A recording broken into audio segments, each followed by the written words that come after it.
One of the things Scott said, though, is, again, existing housing, people that own their homes, we're going to keep them wealthy. We're going to keep those prices up. Trump claims he's worked wonders on the housing market, but even his once trusted media Fox ally disagrees. Comment on this, please. This morning we had a read on existing home sales in January, down 8.4%, only 3.9 million houses being sold per year.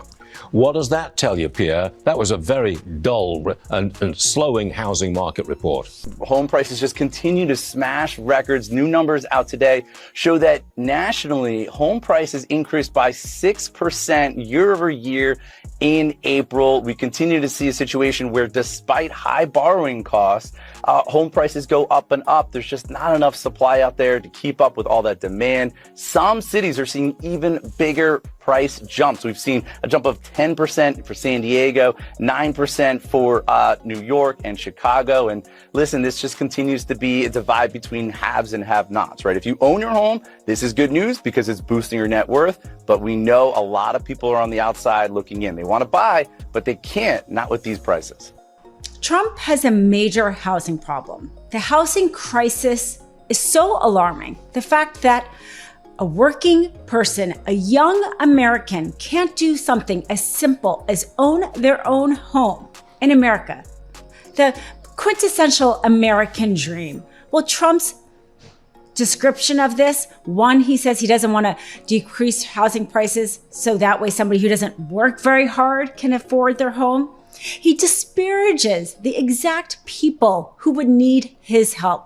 People who do work and do work hard. But the fact is the housing prices have gone up and up. He doesn't want to destroy the wealth of the people who own their homes, they say.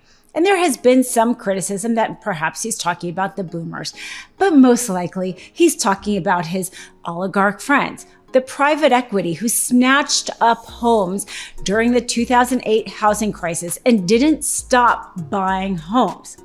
The young American worker is having a hard time buying a home, not necessarily because their grandparents can't and won't sell their home, but because Blackstone owns those homes. And those homes are now part of a portfolio that is sold on the stock market. So Trump, who never cares about the American people, isn't worried about the value of that grandparent's home going down. He's worried about the value of Blackstone's portfolio going down.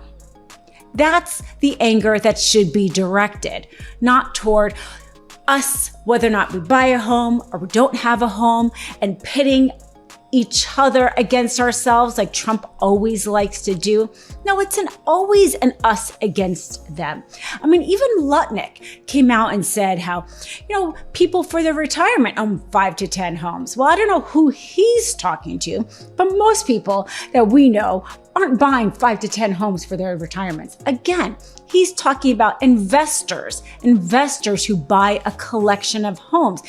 And it's those investors who could get hit if indeed housing is a more reasonable price, or if indeed there are more homes to be able to be purchased by that, yes, hardworking young American. One of the things Scott said, though, is, again, existing housing, people that own their homes, we're going to keep them wealthy. We're going to keep those prices up. We're not going to destroy the value of their homes so that somebody that didn't work very hard can buy a home. We're going to make it easier to buy. We're going to get interest rates down. But I want to protect the people that for the first time in their lives feel good about themselves. They feel like that they're wealthy people.